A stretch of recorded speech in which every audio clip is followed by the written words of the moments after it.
Hemos tenido una jornada muy larga e intensa, muy entretenida, llena de aprendizajes.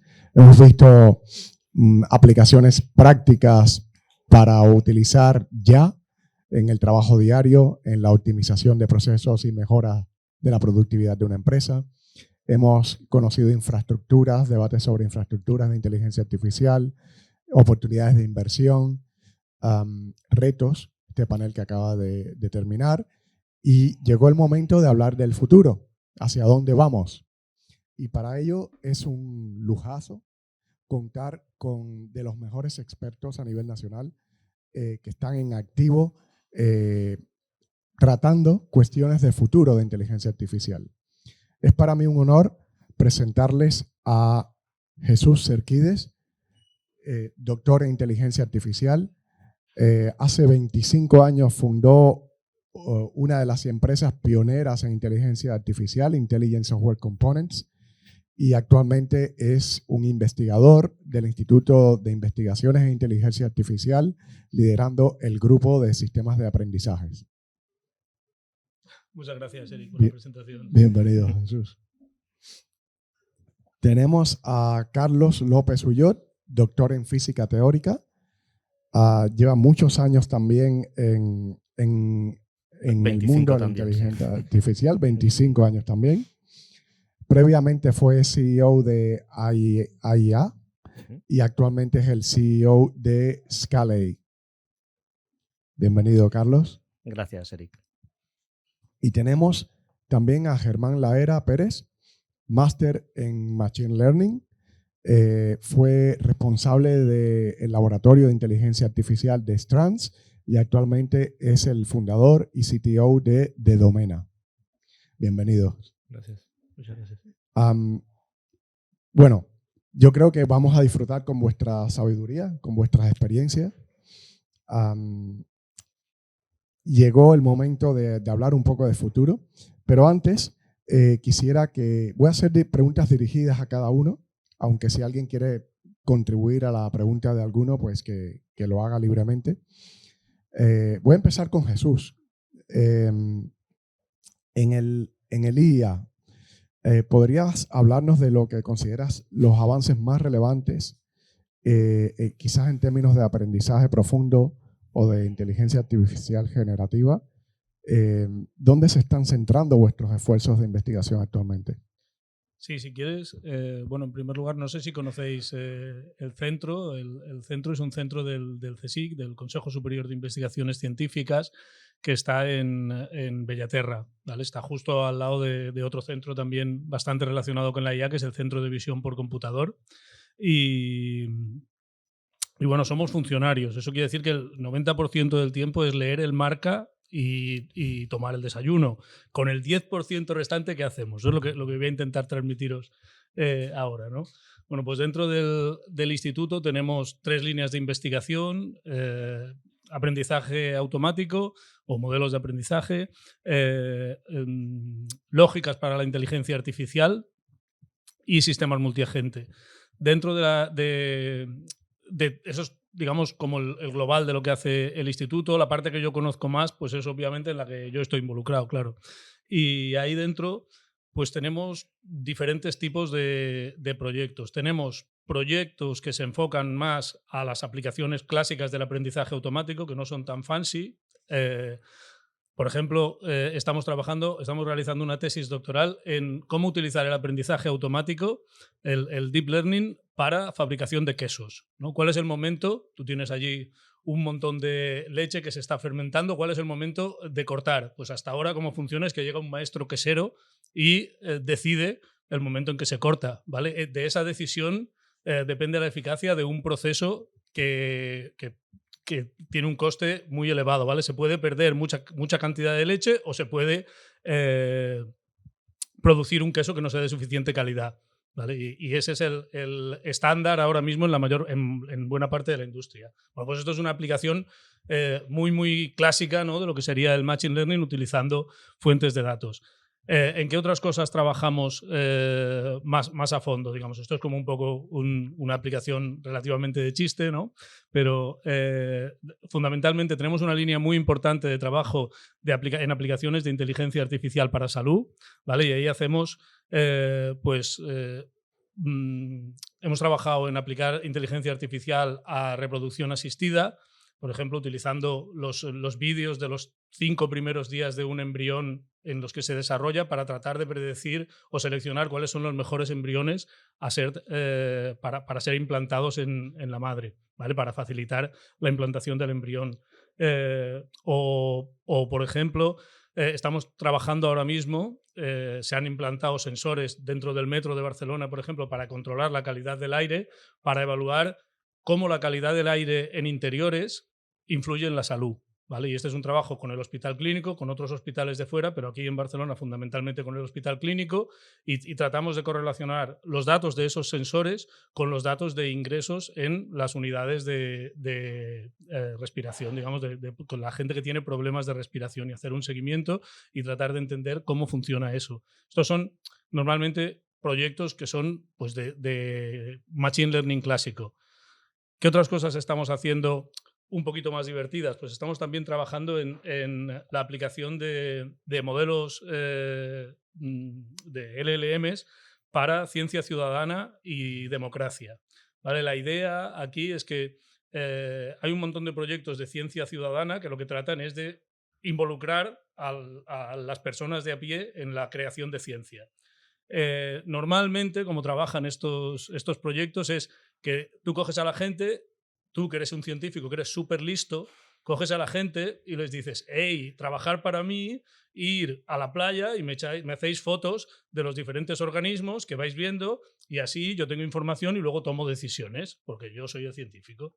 Nuestra idea es intentar darle la vuelta a esto y tratar de empoderar a los ciudadanos que participan en los proyectos de ciencia ciudadana para que puedan no solo aportar datos y trabajar como sensores humanos, digamos, en nuestro entorno, sino que lo que hagan sea poder formar parte de la gobernanza del proyecto y tomar decisiones científicas en el proyecto. Para eso, ¿qué hace falta? Pues hacen falta herramientas en las que se permita dialogar y en las que la comunidad se involucre de una manera, o sea, se estructure de una manera más democrática, facilitando esa toma de decisiones conjunta. ¿Vale? Pues en ese tipo de cosas estamos trabajando, creando foros que están automatizados con LLMs que contribuyen a informar sobre lo que ha pasado, a facilitar el diálogo, a ayudar a que se produzcan, digamos, consensos dentro de la comunidad, este tipo de cosas. Y otra cosa que estamos haciendo que también es bastante divertida es tratar de simular sistemas que llamamos nosotros sistemas sociotecnológicos. Aquí la idea es que de alguna manera, por ejemplo, en la actualidad digamos, como hay otros tipos de capital, existe también lo que se llama el capital social. Cuando nosotros entramos en una red social, nuestros contactos, nuestro entorno se convierte en nuestro capital social. Cada vez este capital social tiene más relevancia sobre, digamos, nuestro capital real, ¿vale? Acaba afectando a nuestra forma de vivir. Y la idea aquí es, bueno, ¿cómo tenemos que diseñar estas redes sociales de forma que el reparto de capital social sea aquel que deseamos en la sociedad? Idealmente que sea lo más igualitario posible, para que todo el mundo tenga un capital social que le permita estar en condiciones. Entonces, lo que hacemos es analizar los diferentes algoritmos de recomendación por ejemplo, lo típico que en Facebook o en LinkedIn o donde sea te recomiendan, ¿no? Esta persona podría, pues en función de esos algoritmos, el capital social que recibimos cada uno es diferente. Habitualmente estos algoritmos suelen ser bastante agresivos en que las personas que tienen un alto capital social acumulan más capital social y las personas que tienen un reducido capital social tienen problemas para incrementarlo, ¿vale? La idea es cómo tenemos que hacer la recomendación de nuevos amigos para que ese capital social se reparta de una manera más igualitaria. No sé, son algunos de las cosas que estamos haciendo. Ya, wow, es absolutamente maravilloso. O sea, el ámbito de aplicabilidad que tiene todo esto es increíble, y yo que estoy metido en el mundo oigo a alguien como Jesús y digo, sí, es que es infinito. Gracias. Y tú, Carlos, ¿En qué proyectos estáis metidos? ¿Qué hitos estás viendo que estáis, qué teclas estáis tocando? ¿Dónde estamos? Bueno, yo os quiero dar primero cuál es mi perspectiva, que entendáis un poco quién soy y por tanto de dónde viene la opinión. Porque al final de lo que estamos hablando es que cada uno puede aportar su visión de este mundo desde su pequeña esquina, desde donde observa lo que está pasando. Yo, como decía antes, llevo 25 años dedicándome a esto. ¿Y esto qué es? Esto es, desde distintas empresas, generar soluciones innovadoras de software basadas en inteligencia artificial, fundamentalmente para grandes empresas. Esto lo hemos cambiado últimamente. Eso quiere decir que hemos hecho software inteligente pues, para el eje del mal, básicamente. Es decir, para eléctricas, para bancos, para farmacéuticas, para las empresas que típicamente se podían permitir el que alguien les hiciera una solución a medida. ¿De qué? Pues de aquello en lo que las consultoras tradicionales les fallaban. Las consultoras tradicionales en España, que típicamente son más integradoras que otra cosa, que montan productos con piezas que existen por allí, cuando estas grandes empresas veían que sus consultoras proveedoras tradicionales no eran capaces de resolverle un tema concreto, un business case que decimos ahora, que porque no tenía la capacidad suficiente, pues la gente que venimos de sitios raros como la física teórica, las ciencias, etcétera, y sobre todo en aquellos tiempos que parecía que los físicos no servíamos para nada, ¿no? Allí en los años 2000, pues éramos los que nos atrevíamos a intentar montar una algorítmica pues, con lo que hubiera disponible. El Machine Learning ya existe desde hace tiempo, de hecho, le han dado el Nobel este año a Hopfield, que yo pensaba que estaba muerto. En serio. Por algo que inventó hace montones y montones, bueno, hace varias décadas, ¿no? Y se ha estado haciendo, como bien decía Eric esta mañana, inteligencia artificial y soluciones desde hace décadas, aunque ahora estemos hablando y se ha hablado mucho de las generativas, no son más que la pieza que está de moda, muy potente, pero igual que han sido muy potentes otras, como se ha puesto de manifiesto en otras de los paneles y de las conversaciones a lo largo de hoy. ¿En qué estamos? Pues cada sector evoluciona y las necesidades donde salen la posibilidad de generar algo nuevo utilizando el método que sea de inteligencia artificial, más que dictarlo la tecnología que habilita, y ese es un término que también ha salido, creo que lo ha mencionado Mark, que la inteligencia artificial es habilitadora, muchas veces es la unión de que un sector, una empresa presenta una necesidad y existe un avance científico que permite hacerlo, un avance tecnológico que permite hacerlo, y una inteligencia artificial que hace que eso o pueda darse con mucho más impacto. Y cuando eso ocurre en un sector, ese sector avanza. Por ejemplo, a nosotros nos parecía impensable hace años trabajar con farma, lo veíamos muy lejos. Y hoy en día todo el mundo dice, es que la farma, las biotecnológicas son de las compañías, de las startups más buscadas por todo el potencial que tienen, ¿no? Ese es uno de los lugares donde se prevé que más crezca la creación de soluciones y que se impacte en negocio en el futuro. ¿Y qué es lo que ha ocurrido? Y la gente piensa, pues esto será actual y se ve mucho potencial ahora, pues porque existen grandes bases de datos donde tienes información genómica tanto de la especie humana como de otras especies, eso se puede explotar, hay datos para trabajar, hay datos para trabajar. Bueno, ¿alguien se acuerda de cuándo salió la noticia de que se había logrado secuenciar el genoma humano? Hace ya tiempo, ¿no? Hace ya bastante tiempo de eso. Pero más aún, en el año 2020 le dieron el premio Nobel a unos científicos, que aquí en España nos quejamos porque no se lo dieron a Mojica, creo que se llama, un investigador valenciano, por una técnica que se inventó en el año 2000 que servía para editar el genoma, para ser capaces de reescribir las letras del ADN y el ARN en nuestro genoma. Eso en los años 2000. Y sin embargo, es ahora en estos últimos años cuando se está hablando de realmente el potencial que se maneja por el hecho de tener esta técnica, este avance científico, y por el hecho de disponer de esos datos. Pero ¿quién es el que lo habilita de verdad, el que hace que se genere el impacto? Pues en realidad es el Machine Learning.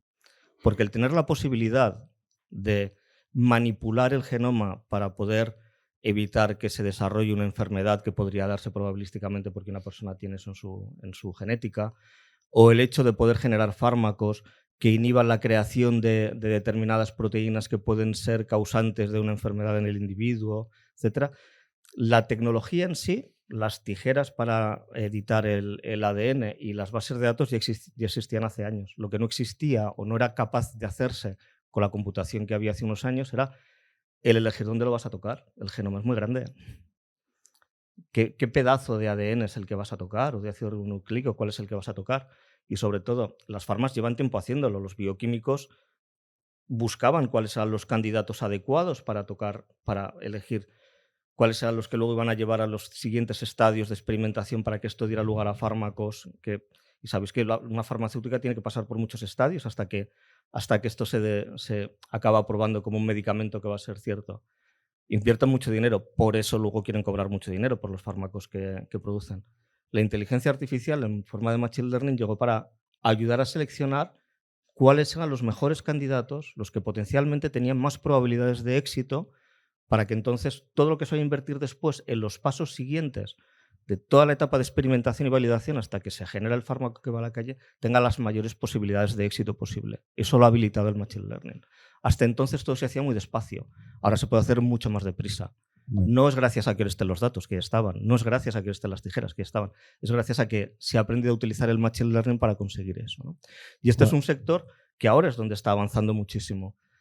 Ha podido avanzar ahora gracias a la computación. Antes se hacía, pero de manera más pedestre. Y esto es lo que ocurre en muchísimos sectores, que es que cuando llega el momento en que se obtiene un determinado avance que genera un posible impacto, la IA, sea del formato que sea, puede ayudar a que eso tenga un impacto mucho mayor y que realmente percole e impacte de manera sustancial en la sociedad. Carlos, y en eso estamos. Sí, muchas gracias, muchas gracias. Y si no me cortáis, hablo mucho, sí, por favor. Mira, vamos a darle la palabra a Germán. Germán, tú eres el más joven de los tres. Tu experiencia emprendedora ha sido un poco más en el ámbito de fintech. ¿Qué impacto ha tenido la IA en las industrias financieras bajo tu perspectiva? Sí, ha tenido un impacto total, o sea, desde la parte de inversión, si te descargas un RoboAdvisor y pones tu dinero, hay un montón de modelos por detrás que se entrenan continuamente para predecir si la acción va a subir, va a bajar. Hay fondos privados que hacen lo mismo, que no tienes acceso tú, pero tienen un montón de capital y tienen equipos técnicos prediciendo el valor de esa acción en los siguientes 30 minutos. A banca más personal o de empresas. Igual, ya nadie va a una oficina para abrirte una cuenta de banco. O sea, subes tu DNI, una foto de tu cara y hay un modelo de IA que compara tu DNI con tu cara. Otro modelo que buscará tu información de tax y en la EA y validará un scoring para ti. A cosas más predictivas como puede ser, nadie concibe hoy en día una app bancaria sin categorización de gastos e ingresos. O sea, es algo que nos hemos ido acostumbrando. Y por detrás lo que hace es un montón de modelos que permiten esa banca personalizada, o sea, que nos empodera como usuarios diciéndome, hey, te vas a quedar sin balance en 2 semanas, o mira, he detectado que has pagado un vuelo, te recomiendo este seguro de viaje. O sea, hay un montón de, digamos, una maquinaria analítica funcionando continuamente por detrás, que por un lado nos ayuda, nos hace la vida más fácil y permite empoderarte como usuario, o sea, sacar información que de otra manera no tendrías a día de hoy tus propios datos. Muchas gracias. Bueno, esto es un no parar. Hemos visto aplicaciones de inteligencia artificial pues en la medicina, en la finanza, en la industria, en todas partes, ¿no? Pero traen también acarreadas varias preocupaciones sobre ética, seguridad, sesgos. Me gustaría profundizar en estos temas.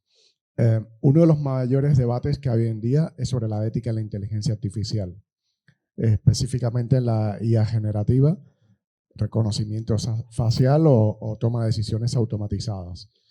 ¿Cómo veis que estamos manejando, cómo vamos a afrontar estos problemas en el futuro? Jesús, si quieres empezar. Sí, bueno, el debate sobre digamos, entre ética e inteligencia artificial es siempre complicado.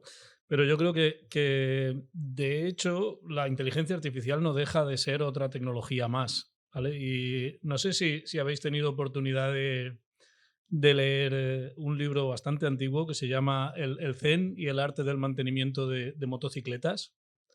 Bueno, es el libro de filosofía más vendido del mundo, o lo fue por lo menos durante una época, igual el diario de Sofía, o algo así, ¿no? Este que era como una niña también tuvo muchas ventas después. Pero en este el libro básicamente trata de un padre que se lleva a su hijo en un road trip de estos americanos típicos y lo lleva en la moto. Y utiliza, digamos, la metáfora de la moto para tratar de explicarnos cómo deberíamos relacionarnos con la tecnología. Y la forma en la que defiende que deberíamos relacionarnos con la tecnología es mediante, por un lado, el conocimiento. O sea, hay una discusión en un momento, van tres motos de viaje juntas y los otros dos defienden que no, que ellos llevan la moto al mecánico porque así la arregla mejor y tal. Y él lo que defiende es, no, la moto la arreglo yo. La relación que defiende con la tecnología es una relación que incluye la comprensión de la tecnología y el propio cuidado de la tecnología, ¿no? Y esto es, digamos, fue uno de los libros que fueron muy importantes en toda los fundamentos de las bases del software abierto, del movimiento GNU y todo esto. Y digamos que en parte dentro de mi cabeza es una de las razones por las que continúo usando Linux en mi ordenador de sobremesa, a pesar de que de vez en cuando unos días le levantas la tapa y decide no funcionar y tienes que dedicarle un rato a arreglarlo, pero tienes que entender que eso forma parte de tu relación con la tecnología y que eso de alguna forma te acerca a la tecnología. En ese sentido, yo creo que la inteligencia artificial tiene que compartir, o sea, que deberíamos relacionarnos con la inteligencia artificial desde esa misma perspectiva, que es la perspectiva de cómo debemos relacionarnos con la tecnología. Por lo tanto, la inteligencia artificial debería ser abierta, nosotros deberíamos poder meter las manos en el motor, ¿vale? Y estar capacitados para tocarla y además deberíamos voluntariamente querer tocarla. ¿Eso qué quiere decir? Pues que la inteligencia artificial en el cloud y controlada por OpenAI está fantástico, ¿vale? Es muy cómoda, pero no es el tipo de relación que deberíamos tener con la inteligencia artificial. Otra cosa es qué es lo que somos capaces de hacer, ¿vale? O sea, obviamente yo la uso, que no quiero decir, pero realmente nuestro objetivo a largo plazo debería ser desarrollar tecnologías que sean abiertas, tecnologías que sean interpretables. No sé si conocéis un poco la diferencia entre interpretabilidad y explicabilidad, pero la explicabilidad quiere decir que tú tienes un modelo que no tienes ni idea de cómo funciona y tienes otro modelo al lado que te explica cómo funciona el primer modelo, ¿vale? Y te da unas explicaciones que se inventa básicamente sobre por qué cree que el primer modelo ha predicho que este tío no se merece la hipoteca, ¿vale? Eso es explicabilidad. Lo que deberíamos perseguir es la interpretabilidad y es que el modelo que estamos utilizando para hacer las predicciones, aunque tenga un porcentaje de aciertos un poquito más bajo, sea realmente interpretable, ¿vale? Y intentar trabajar en que los modelos que utilizamos tengan la interpretabilidad en su base, no que utilicemos cajas negras y pongamos al lado un modelo muy sencillo que trata de interpretar lo que está haciendo al otro, porque nos estamos haciendo trampas al solitario, ¿vale? Y luego, por último ya, desde el punto de vista del uso como científicos, nosotros necesitamos que la inteligencia artificial sea reproducible, ¿vale? No sé si conocéis el problema de la predicción de la gripe con el Google Flu Trends, pero básicamente, el resumen ejecutivo, no sé, hace como 10, 15 años, Google decidió que a partir de las búsquedas que se realizaban en el buscador se podía predecir las epidemias de gripe, ¿vale? Entonces realizó un software que era el Google Flu Trends y era capaz de predecir cuándo iba a venir una epidemia de gripe. Primer año funcionó mucho mejor que la red de centros centinelas de Estados Unidos. Hostia, de puta madre. Segundo año, desastre total, ¿vale? Hay una predicción de una crisis gigantesca que no sucede. ¿Por qué? Porque de repente Google decidió que introducía un nuevo feature que era el recomendar la siguiente palabra. Entonces, cuando tú ponías resfriado, te recomendaba mocos, cuando ponías mocos, te recomendaba... Y las búsquedas, que eso eran como los patrones que buscaba el predictor para decir si había una epidemia de gripe, pues cambiaron radicalmente. ¿Por qué? Porque no era reproducible el experimento. Google había cambiado su buscador y eso había cambiado los datos con los que se predecían, ¿vale? La IA que queremos tendría que ser reproducible. Qué bueno, qué bueno. Oye, sin duda, las regulaciones van alineadas con la ética, ¿no? O sea, regulamos para precisamente garantizar el uso ético, entre otras cosas. ¿Qué podéis decir al respecto, ¿no? ¿Consideráis que estamos avanzando hacia una regulación adecuada o estamos dejando espacio a riesgos no controlados? Empiezo yo si queréis. Creo que hay que buscar un balance. Demasiada regulación que ahogue la innovación no es bueno. Y por otro lado, depende del mercado también. En China no hay regulación tan fuerte, en Estados Unidos es un poco más leve, aquí en Europa es mucho más restrictiva. Hay veces también que abren nuevas puertas a nuevas innovaciones. Es el caso de nosotros, por ejemplo, que el dato sensible no se puede acceder y hemos innovado con datos sintéticos. Incluso ahora hace poco la AI Act incluye datos sintéticos como una de las soluciones más eficientes para resolver el problema de regulación de datos y ha venido una innovación después de la regulación. La IA está para usarse, creo que si la regulas demasiado, al final también proteger los datos es importante, pero hay que buscar un balance entre demasiado extremo y demasiado suelto, digamos, la legislación. ¿Alguien quiere abundar más en este aspecto? ¿O? Sí, que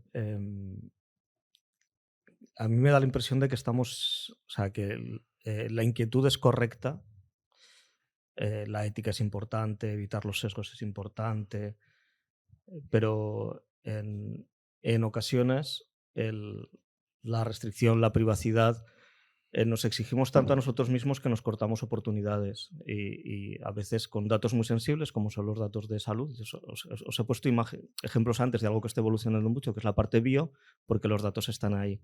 Trabajar en salud es muy difícil porque se tiene mucho miedo a que haya datasets públicos con información de individuos que aunque esté anonimizado, aunque esté protegido, se tiene mucho miedo a que pueda haber algún problema de violación de privacidad. Y entonces eso está cortando oportunidades de avanzar en medicina, en obtener muy buenos resultados que favorecerían a la salud. Nos estamos poniendo la venda antes de tener la herida y quizás estamos cortando el posible progreso. Y creo que aquí también hay que encontrar un trade-off o maneras de hacer que esta información pueda ser utilizada por la gente que sabe utilizar las inteligencias artificiales para generar casos de uso beneficiosos para todos. En ese sentido, lo que apuntaba antes Germán, si en vez de tratar con los datos reales, se tratan con datos sintéticos, que prácticamente es imposible determinar el origen de los datos o la realidad del dato, claro, puede quizás ayudar a poder explotar más estas tecnologías, ¿no? Claro. Lo que ocurre es que en ese caso hay que, como la pregunta que hacía yo esta mañana, ¿no? Tienes que convencer de que el dato sintético realmente es tan bueno como el dato real para que el resultado sea una evidencia médica que pueda ser utilizada luego como base de las futuras validaciones para el procedimiento médico. Pero si lo consigues es una Por supuesto. Pero nos estamos cargando de trabajo a nosotros mismos por nuestras preocupaciones. Sí, por supuesto. Oye, y un punto más que seguramente preocupa a la sociedad. Ayer mismo veíamos una noticia que la IA va a hacer que se pierdan 300 millones de puestos de trabajo, fundamentalmente en Europa y Estados Unidos. ¿Creéis que esto va a pasar? ¿Cuál es la alternativa o cuáles son las opciones que hay al respecto? El miedo a que haya pérdidas de empleo por los avances tecnológicos no es de ahora, es de siempre. Desde la revolución industrial, incluso antes, siempre ha habido miedo a los cambios, porque el que sabe hacer una cosa tiene miedo de que las tecnologías te vayan a reemplazar. Yo os cuento una anécdota. Hace unos años, muchos años, escuchando la radio, escuchando un programa en el que la gente llamaba a la radio para preguntar, oye, ¿qué tiempo va a hacer? Pues, por ejemplo, el fin de semana que me voy a ir a Benasque, y quiero saber qué tiempo va a haber para saber si voy a poder disfrutar de subir a la montaña. Y un meteorólogo comentaba, pues mira, va a haber niebla, va a haber temperaturas tales de tal hora a tal hora, pero no te preocupes, podrás salir, etc. Y alguien pregunta, pero ¿usted cómo es posible que sepa toda esa información? ¿Qué modelos hacen ustedes? Y el hombre enseguida paró, el meteorólogo enseguida paró en seco a la persona y dijo, no, que los meteorólogos no hacemos los modelos, los modelos los hacen los ordenadores. Hace años que son los ordenadores quienes calculan cuál va a ser la previsión. Por eso las tenemos en el móvil, tenemos la previsión de la información meteorológica a un horizonte vista. Y entonces le preguntaron, pues entonces ¿usted a qué se dedica? Y él dijo, yo ahora soy divulgador de la información meteorológica. Yo soy el que soy capaz de explicarle a usted por qué va a haber niebla o por qué va a haber esas temperaturas, qué concurrencia de factores ocurren allí. El meteorólogo se había reciclado. Esto que le ocurre al meteorólogo le ocurre al analista de riesgos de un banco. que siempre tenían miedo a que vinieran los nuevos métodos y les sustituyeran. Bueno, el analista de riesgos se convierte en el divulgador de la información de riesgos, lo que comentaba antes José Duato, ¿no? De decir, mira, se lo vamos a denegar o se lo vamos a conceder por esto y por esto, porque sabe qué sentido tienen las variables. La respuesta que se suele dar al hecho de que las tecnologías pueden evitar puestos de trabajo, y se ha comentado esta mañana, no te va a quitar el trabajo una tecnología, sino una persona que maneja esa tecnología mejor que tú. Eso es en el caso de los profesionales que utilizan inteligencias artificiales generativas, donde si antes, pues, por ejemplo, un ilustrador tenía que dedicar N horas a hacer un trabajo y ahora se puede ahorrar mucho tiempo porque se lo hace la generativa, allí sí. Cualquiera que utilice estas ayudas lo hará más rápido, pero hay muchos más casos en los que hay que reciclarse y eso es lo que va a ser importante. No se perderán empleos, pero habrá que reciclar a los trabajadores para que o cambien un poco su perfil o sean capaces de utilizar las nuevas herramientas que vienen. Muy bien, bueno, asumimos que todos estos sesgos, retos de seguridad, de ética, van a estar totalmente resueltos, se van resolviendo sobre la marcha. El futuro de la inteligencia artificial, ¿no? Que miremos más hacia adelante. ¿Cómo vemos qué innovaciones tecnológicas podemos esperar en los próximos 5 a 10 años? ¿Hacia dónde se dirige la inteligencia artificial en términos de investigación y aplicaciones futuras? Esta no va para mí, ¿no? Esa va para todos. Bueno, Sí, te la dirijo directamente. Es la pregunta del millón, ¿no? Claro, si yo lo supiera ya habría invertido. O sea, ¿cuán lejos estamos, por ejemplo, Jesús, de alcanzar la inteligencia artificial general? Yo creo que el tema de la inteligencia artificial general es un poco, bueno, pues una etiqueta, ¿no? Al final, lo que sí estamos viendo es una progresión hacia una inteligencia artificial más versátil. O sea, antes pues tenías un algoritmo de Machine Learning que era capaz de identificar una célula dentro de una imagen. Ahora, le cambiabas el tipo de célula y no era capaz de identificarla, ¿vale? Ahora, pues hay algoritmos como el Segment Anything, que tú le pones cualquier imagen y te hace la segmentación. Además, en ChatGPT la versatilidad va a través de modalidades, ¿no? Eres capaz de hablar y le pones una imagen y te comenta la imagen de vuelta, con lo cual, bueno, estamos viendo que estamos ganando un poquito de versatilidad, si no generalidad, sí versatilidad. Entonces estamos en ese camino hacia la inteligencia artificial general.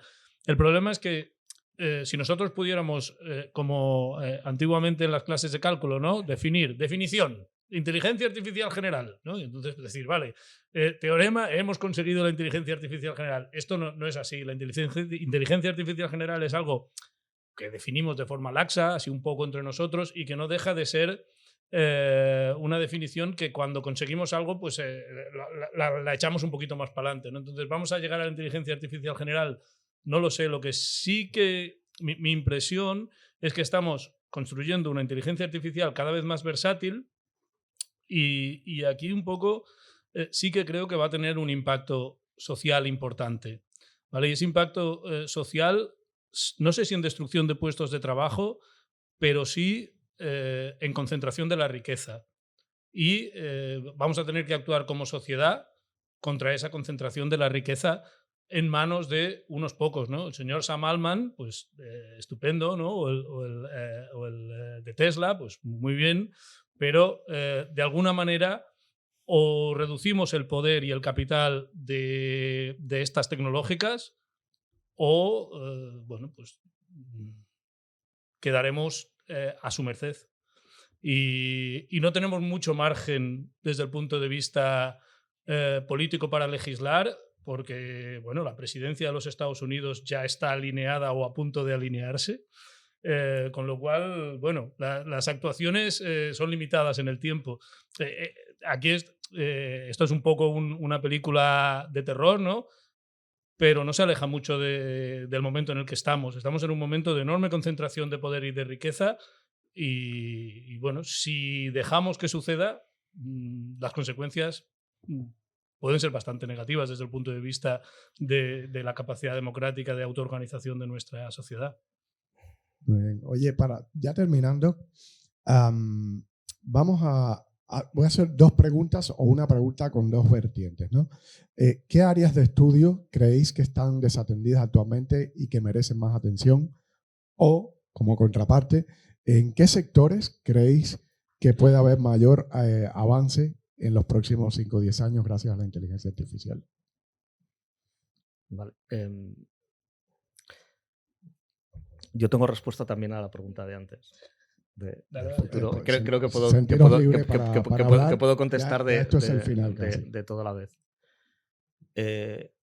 Lo primero es, ¿qué es lo que está por venir? Pensando no en la inteligencia artificial como el fin último, que es lo que va a proporcionar, sino como habilitadora de otras cosas. Yo lo que creo que debería pasar, no será en 5 o 10 años, pero no será en muchos más, es que todo lo que tiene que ver con interacción ordenador-cerebro se tiene que resolver. Si miramos hacia atrás, los grandes avances que han venido, siempre miramos hacia atrás y decimos, ¿cómo éramos así? Que teníamos un teléfono fijo en casa, ahora lo tenemos móvil. O ¿cómo es posible que conduciéramos coches cambiando de marchas cuando el coche puede tener cambio automático? Y ahora estamos pensando en que el coche vaya solo. Si pensamos en las cosas que tenemos ahora, que dentro de un tiempo pensaremos que eran un atraso cuando lo hacíamos así. Yo os veo a todos a menudo, nos vemos todos mirando así hacia abajo con el móvil desaparecerá. El móvil tiene que desaparecer, ya está Elon Musk con su Neuralink pensando cómo conectarnos directamente. Eso tiene que venir. Para que eso venga, la inteligencia artificial lo habilitará. Porque eso se tendrá que adaptar a cada uno de nosotros, que tendremos nuestros cerebros distintos o la manera que cómo se interfasee con el cerebro. Todo eso será la inteligencia artificial la que haga el análisis adecuado para hacer que las piezas de fuera de nuestra cabeza y las de dentro enganchen. Y nos miraremos hacia atrás y diremos, ¿cómo es posible que fuéramos todo el día así? Eso por un lado. Por otro, Estoy de acuerdo, ¿eh? ¿eh? Estoy muy de acuerdo. Por otro lado, ¿qué es lo que yo creo que no se le presta atención? Y me ha gustado mucho encontraros a vosotros aquí. Insisto mucho en los datos. Para que todo esto funcione, los datos son la esencia de todo para que se pueda trabajar. Y hay tecnologías que no sé si es lo que vosotros utilizáis para los datos sintéticos o no, en ausencia de datos, conseguir esos sintéticos. Hay maneras de poder publicar la información que ya se han desarrollado. Una de ellas es una metodología que se llama privacidad diferencial, que permite poner a disposición de terceros datasets con información que de otra manera pensaríamos que es sensible, garantizando muchísimo, tanto como la probabilidad de un accidente de avión, garantizando que cualquier persona externa, con todos los medios posibles a su disposición, con computación infinita, no es capaz de identificar a un usuario dentro de ese dataset. Eso existe y se ha puesto a prueba ya, se desarrolló a lo largo de los últimos 15 años en Estados Unidos para crear el último censo, el del 2020, el US Census americano del 2020. Ya está publicado, protegido diferencialmente. Yo no sé si es privacidad diferencial lo que utilicéis vosotros o no, pero es una manera de conseguir publicar información de manera segura. Y el gobierno americano lo ha hecho así, pensando, si los demás siguen este camino, información médica, información sensible, podrá ser compartida. Y cuando todos como sociedad nos concienciemos de que esa manera de compartir información es segura, entonces se podrán desarrollar muchas más aplicaciones, muchos más casos de negocio basados en inteligencia artificial que exploten esa información. Buenísimo. ¿Quieres que Sí, profundizar añado, más? creo que siempre va a ser negocio el que empuje. O sea, todas las tecnologías que hemos tenido durante la historia, si hay una parte económica detrás, ya sea militar o civil, es lo que ha empujado la tecnología, ya sea para bien o para mal, y siempre buscamos los problemas de toda la vida. Queremos vivir más años, hay que alimentar a un montón de personas, una fuente de energía que sea más eficiente, y creo que la IA tendrá que ir un poco a colaborar, a ayudar en todos esos sectores, ya sea para más control, más beneficios, reducir costes, y bueno, lo que hemos visto desde hace siglos. Muy bien, súper. Yo creo que podríamos estar mucho más rato, pero vamos a abrir preguntas al público. Pero antes de abrir preguntas al público, os voy a pedir a cada uno que cierre sobre una frase futurista. O sea, dadnos una predicción, una sola, una sola sobre alguna aplicación de futuro. Por ejemplo, yo doy la mía. Como creo que la teletransportación está muy lejos, si pronto vamos a estar subiéndonos a vehículos autónomos, seguramente un poquito después nos vamos a estar subiendo a vehículos aéreos autónomos. ¿Qué me dais? ¿Qué nos dais? Cuando colonicemos Marte, ¿cómo vamos a gestionar las videollamadas con 2 usos horarios de 2 planetas? Es una Las broma. videollamadas con usos horarios interplanetarios. Está bueno.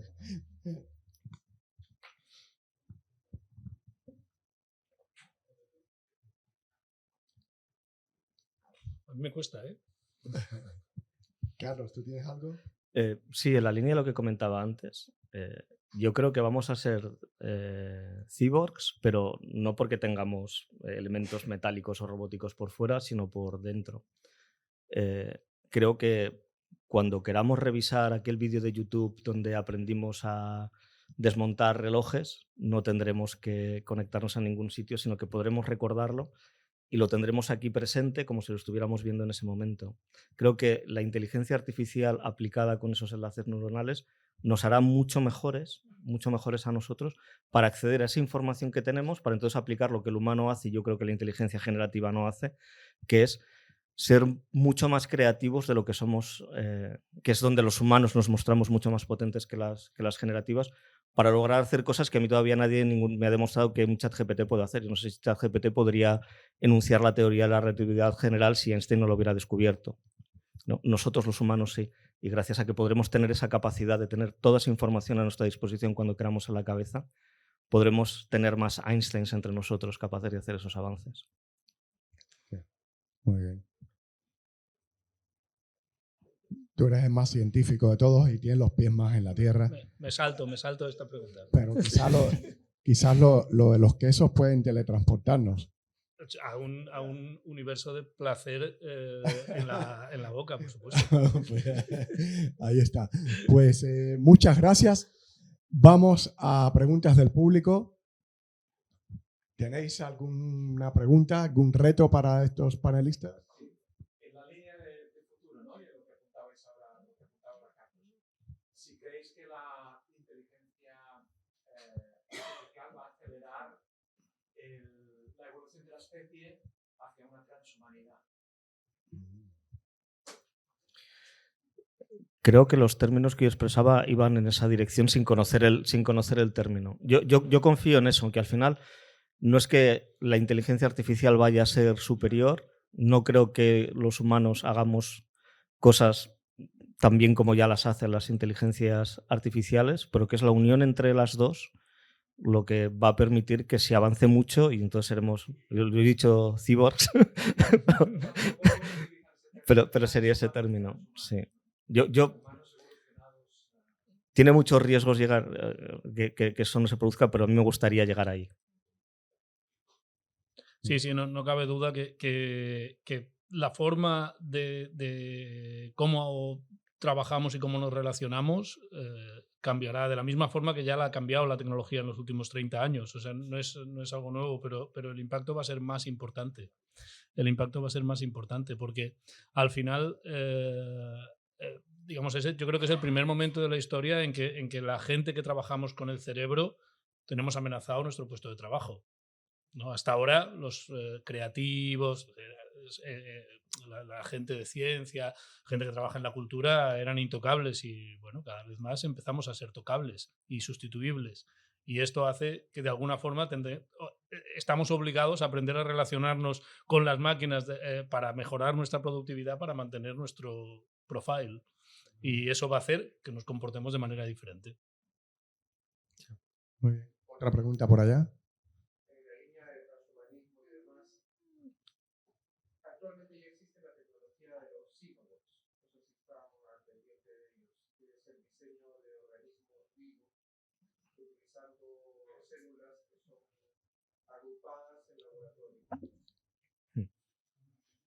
Si sumamos inteligencia artificial, computación cuántica, la tecnología de cyborgs que ya se va desarrollando y demás, ustedes avisoran que en un futuro no muy lejano pudiéramos incluso ir mejorando nosotros como especie con estos cambios a nivel genético y este diseño de ingeniería biológica dentro de nuestros organismos. ¿Contesto yo? Es súper filosófico para responder con inteligencia natural.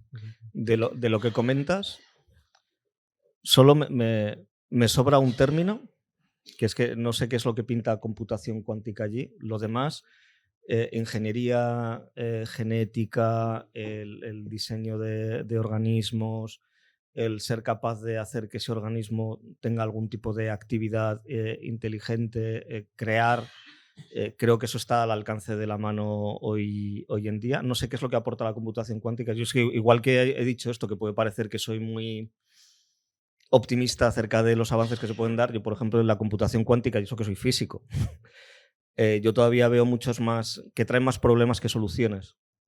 Todavía no está claro qué gran problema o qué gran avance va a suponer. Sí que es verdad que es una gran... es una manera nueva de hacer cosas, todavía no se sabe para qué se va a utilizar para un propósito positivo, ¿no? Lo que sí se sabe es que va a romper la criptografía tal como la conocemos y por eso se está trabajando desde hace tiempo en algoritmos post-cuánticos para proteger eso, pero todavía no se sabe qué es lo que va a producir.